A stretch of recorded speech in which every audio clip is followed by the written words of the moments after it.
Hello दोस्तों, मेरा नाम है सुमित त्यागी और मैं आपका एक बार फिर से स्वागत करता हूं हमारे YouTube channel my computer tips में। दोस्तों आज हम बात करते हैं एक्सेल के अंदर हम हेडर फुटर को कैसे इंसर्ट कर सकते हैं और उसमें हम page number date time ETC कैसे डाल सकते हैं। ये बेसिकली हमें जरूरत क्यों पड़ती है, जैसे हम एमएस वर्ड में काम करते हैं तो उसमें क्या होता है, पेज ऑलरेडी डिफाइंस होते हैं। बट एक्सेल के अंदर क्या होता है, ये पूरी एक स्प्रेडशीट होती है, इसके अंदर कोई पेजेस नहीं होते हैं। अब जैसे ये शीट है, अब इस शीट को मेरे को प्रिंट करना हो तो मैं इस तरीके से प्रिंट करूंगा कंट्रोल पी की हेल्प से। इस तरीके से page number 2, page number 3, page number 4 इस तरीके से करता रहूंगा। बट अगर मैं चाहता हूं कि इसमें मेरे को यहाँ से हेडर डालना हो, फुटर डालना हो, तो मैं कैसे डालूंगा और वो हर एक पेज पे सेम आए, तो ये थोड़ा ट्रिकी टास्क हो जाता है। लेकिन इसके लिए एक्सेल में एक पूरा प्रावधान है, इसको हम देखते हैं कैसे करते हैं। तो इसके लिए हमें जाना होता है इंसर्ट टैब के अंदर। इंसर्ट टैब के बाद हम जाते हैं टेक्स्ट के अंदर। टेक्स्ट के बाद हम जाते हैं हेडर एंड फुटर। जैसे आप हेडर एंड फुटर इस पे लगाओगे तो इस तरीके का एक ये बॉक्स यहाँ पे खुल के आ जाएगा। ये तीन तरीके के बॉक्स यहाँ पे खुल के आ गए हैं। जैसे इससे बाहर आप क्लिक करोगे तो इसको मैं थोड़ा जूम कर देता हूँ। तीन तरीके के बॉक्स इसमें खुल के आ गए हैं। अब इसमें जैसे ही आप ये हेडर हमने हेडर एंड फुटर वाले टैब पे क्लिक किया था, इन इन तीन बॉक्स के अंदर हम किसी पे भी क्लिक करते हैं तो ये डिजाइन वाला एक और टैब लग गया है यहाँ पे। अगर हम इससे बाहर क्लिक कर देते हैं तो ये हट जाएगा, देखिए। तो हमें जब भी हेडर और फुटर को कस्टमाइज करना होगा तो इन तीन बॉक्स में से किसी एक बॉक्स में क्लिक करना ही होगा, तभी ये डिजाइन वाला बॉक्स खुलेगा। अब मैं चाहता हूँ पहले वाले बॉक्स के अंदर मेरे पास पेज नंबर आए, तो मैं यहाँ से क्या करूंगा, यहाँ से मैं पेज नंबर वाले इस पे टिक कर दूंगा पहले वाले बॉक्स के अंदर। जैसे मैं टिक करूंगा तो ये एंड और बड़े ब्रैकेट के अंदर पेज लिखा हुआ आता है, मतलब इसकी शॉर्टकट की होगी। अब जैसे ही मैं बाहर क्लिक करूंगा तो ये देखिए इसने पेज नंबर 1, सारे पेजेस में इस तरीके से पेज नंबर 2, यहाँ से पेज नंबर 3 अपने आप से इसने डिजाइन कर दिए हैं, दे दिए हैं हमारे पास। दूसरे बॉक्स में मैं चाहता हूँ कि यहाँ से करंट डेट आ जाए। अब मैं करंट डेट वाले टैब पे क्लिक कर दूंगा। जैसे मैं करंट डेट वाले टैब पे क्लिक करूंगा तो यहाँ से आज की डेट आ जाएगी। ये देखिए इसकी हर एक पेज पे आ रही होगी।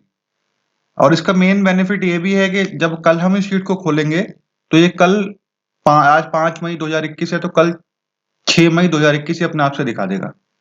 अब मैं चाहता हूँ कि यहाँ पे टाइम भी आ जाए, तो मैं यहाँ से करंट टाइम वाला ऑप्शन भी चूज कर लेता हूँ।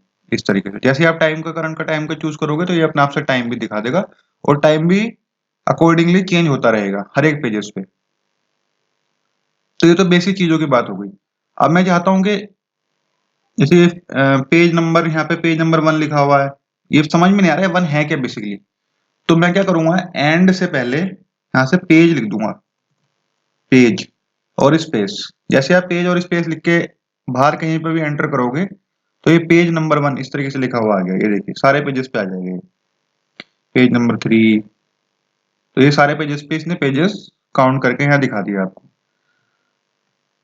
अब आप चाहते हो कि यहाँ से फाइल का नाम, जो भी हमारी फाइल का नाम है वो यहाँ पे लिखा हुआ है, तो आप चाहो तो यहाँ से फाइल का नाम भी दिखा सकते हो। फाइल नेम यहाँ पे डाल दो तो ये अपना फाइल नेम दिखाएगा। ये देखिए आप चाहते हो कि यहाँ से शीट का नाम, जो ये शीट का नाम लिखा होता है, ये शीट का नाम यहाँ पे लिखा हुआ है, तो यहाँ से हम शीट का नाम भी दे सकते हैं। ये शीट का नाम भी आ जाएगा। आप कुछ इसमें टाइप भी कर सकते हो। आप चाहते हो कि ये किसने क्रिएट किया है उसका डिटेल आ जाए, तो यहाँ से लिख सकते हैं आप क्रिएटेड बाई, अपना नाम डाल सकते हो सुमित त्यागी। जैसे आप डालोगे बाहर एंटर करोगे तो ये सारे पेजेस पे इसने ये दिखा देगा आपको क्रिएटेड बाई किसका है।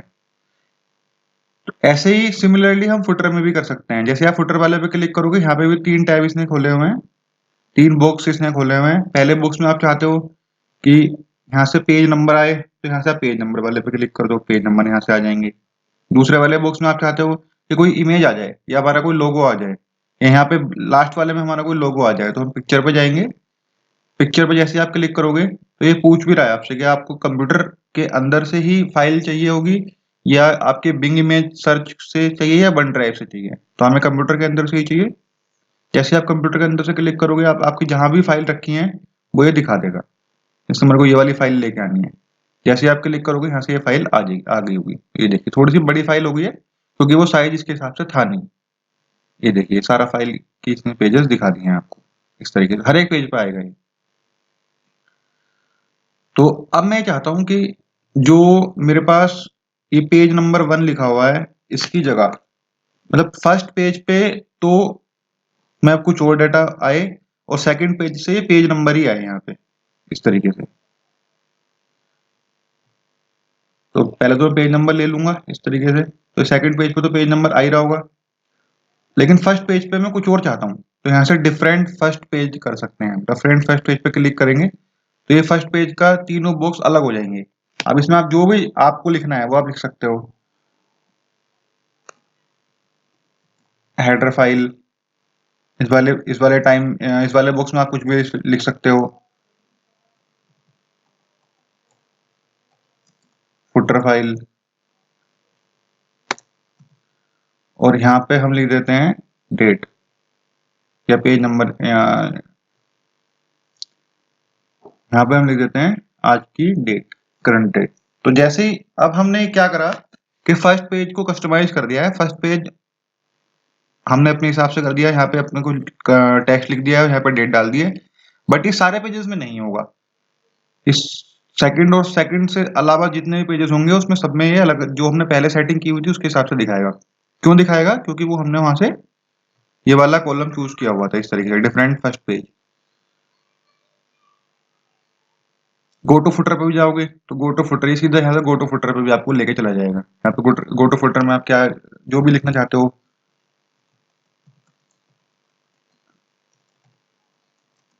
कंटेंट वाई बताइए, जो भी लिखना चाहते हो आपको यहाँ इस तरीके से लिख सकते हो। तो एक्सेल के अंदर इंसर्ट टैब के अंदर जाके इंसर्ट टैब के अंदर जाएंगे और यहाँ से टेक्स्ट टैब के बाद हम इंसर्ट हेडर और फुटर करेंगे, तब ये पेज को भी सेग्रीगेट कर देगा, हेडर और फुटर को भी इंसर्ट कर देगा। तो ये बहुत ही आसान तरीका है पेज और सब चीजों को सेट करने के लिए। साथ ही जब हम प्रिंट करेंगे तो प्रिंट भी आपको ये सब चीजों में इसी तरीके से दिखाएगा जिस तरीके से आपने सेट किया हुआ था। ये देखिए, जैसा कि आप कंप्यूटर स्क्रीन पर देख पा रहे हो, ये एक टेबल हमने बनाई हुई है। इस टेबल के अंदर कुछ रोज हैं और कुछ कॉलम्स हैं। आप कह सकते हो ये कुछ नहीं है, काफी ज्यादा भी है। ये देखिए, काफी कॉलम्स हैं और काफी रोज हैं। तो दोस्तों, अब हम ये चाहते हैं कि जब भी हम अपनी शीट को स्क्रॉल डाउन करें, हमारा हेडर स्टैटिक रहे, एज इट इज रहे, और हमारा जो डेटा है वो डायनेमिकली मूव होता रहे इस तरीके से, और हमारा जो हेडर है वो स्टैटिक रहे। साथ ही साथ अगर हम राइट साइड को भी मूव करें तो भी हमारा डेटा स्टैटिक ना हो, हेडर केवल स्टैटिक हो, या जिस भी सेल के अंदर, जब जैसे सपोज मैं ये चाहता हूं कि डॉक्यूमेंट टेक्स्ट, मतलब यहां तक का डेटा जब भी मैं स्क्रॉल डाउन या स्क्रॉल राइट करूं ये फ्रीज हो जाए। तो दोस्तों, इसके लिए एक्सेल में एक प्रावधान होता है फ्रीज पेन्स का। फ्रीज पेन्स का मतलब है दोस्तों, ये वो वाला पेन नहीं है जिसमें दर्द होता है। तो दोस्तों, ये पेन एक्सेल का एक फ्रीज फंक्शन होता है। दोस्तों, ये फंक्शन आपको कहाँ मिलेगा? ये फंक्शन आपको मिलेगा व्यू टैब के अंदर। व्यू मतलब जो भी दिखावटी चीजें होती हैं, जो भी दिखाने के लिए चीजें होती हैं, वो व्यू के अंदर आती हैं। व्यू टैब के अंदर जाना है और यहाँ से आपने फ्रिज पेन्स पे जाना है। जैसे ही आप फ्रिज पेन्स वाले ड्रॉप डाउन पे क्लिक करोगे, आपके पास 3 और ऑप्शन खुल के आएंगे: freeze panes, freeze top row और फ्रिज फर्स्ट कॉलम। दोस्तों, इन तीनों के ही बारे में मैं आपको बताऊंगा, एक एक करके चलिए देखते हैं। दोस्तों, आपने मान लीजिए ये हेडिंग वाली लाइन, जो हेडर लिखा हुआ है, इसको फ्रीज करना है। तो आपने क्या करना होगा, जहां हेडर लिखा है उससे नीचे वाली लाइन पे जाना है। मतलब ये 2 नंबर जो हेडिंग है, ये 2 नंबर जो रो है, इसके नीचे वाली लाइन, ये 3 नंबर रो को आपने इस तरीके से सेलेक्ट करना है। सेलेक्ट करने के बाद आपने जाना है व्यू के अंदर और यहाँ से फ्रिज पेन के अंदर, और यहाँ से फ्रिज पेन्स वाले ऑप्शन पे क्लिक कर देना है। तो जैसे ही आप फ्रिज पेन्स वाले ऑप्शन पे क्लिक कर दोगे, आपका इससे ऊपर का जो भी आपने डेटा सेलेक्ट किया हुआ था, उससे ऊपर का डेटा जो है वो फ्रिज हो जाएगा। ये देखिए, अब आप जब भी इस टेबल को नीचे स्क्रॉल डाउन करोगे तो आपका हेडर जो है वो एज इट इज रहेगा, लेकिन आपका जो डेटा है वो डायनेमिकली मूव होता रहेगा। बट इस केस में भी अगर हम इस टेबल को राइट साइड मूव करते हैं तो हमारा जो डेटा है वो छिप रहा है। ये देखिए, जो हमारे कॉलम्स थे वो जे से शुरू हो गए हैं, जबकि इससे पहले वाला जो डेटा था वो हमें नहीं दिख पा रहा है।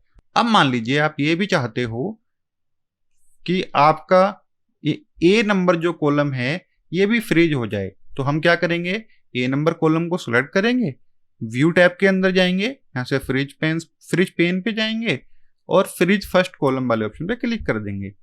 तो अब क्या हुआ दोस्तों, देखिए अब हमारे पास जो टेबल है वो हम राइट साइड अगर मूव करते हैं तो हमारे पास अकाउंट वाला जो सेक्शन है, मतलब ए नंबर जो कॉलम है वो फ्रीज हो गया है और बाकी डेटा हमारा मूव हो रहा है, ये देखिए इस तरीके से।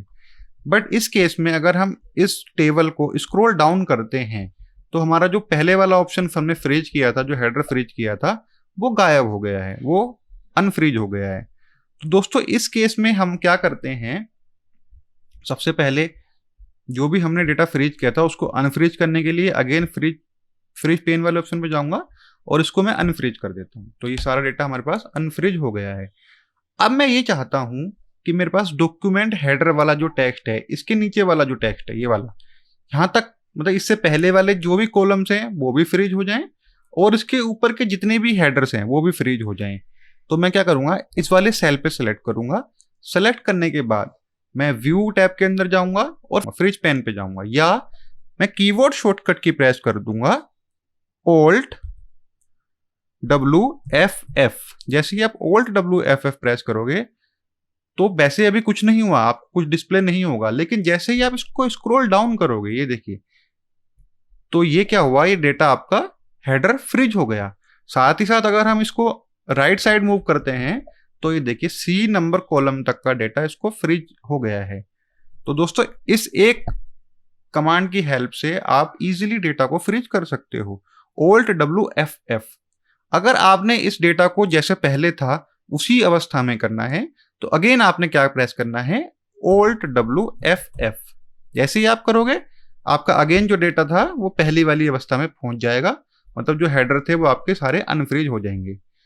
तो दोस्तों अगर आप भी मेरी तरह एक्सेल पे काम करते हो या एक्सेल पे काम करना चाहते हो तो ये ट्रिक आपके बहुत काम आएगी, क्योंकि हम जब भी एक्सेल पे काम कर रहे होते हैं तो हमारे टेबल बनती ही हैं और टेबल के अंदर हमारे पास हेडर जरूर होते हैं। तो हेडर हमें फ्रीज करने के लिए Alt WFF शॉर्टकट की को याद रखना है या व्यू कमांड के अंदर जाना है और यहां से फ्रीज पेन्स वाले ऑप्शन पे क्लिक कर देना है। तो दोस्तों उम्मीद करता हूं आप इन तीनों ऑप्शंस का इजीली यूज समझ गए होंगे। अगर आपको अभी भी कोई डाउट है तो आप कमेंट के माध्यम से मुझसे पूछ सकते हो। दोस्तों अगर आपको वीडियो अच्छी लगी तो वीडियो को लाइक करें, चैनल को सब्सक्राइब करें और बेल आइकन को प्रेस करना बिल्कुल ना भूलें ताकि मेरी वीडियो की लेटेस्ट अपडेट आप तक सबसे पहले पहुंच पाए। Thank you, thanks for watching.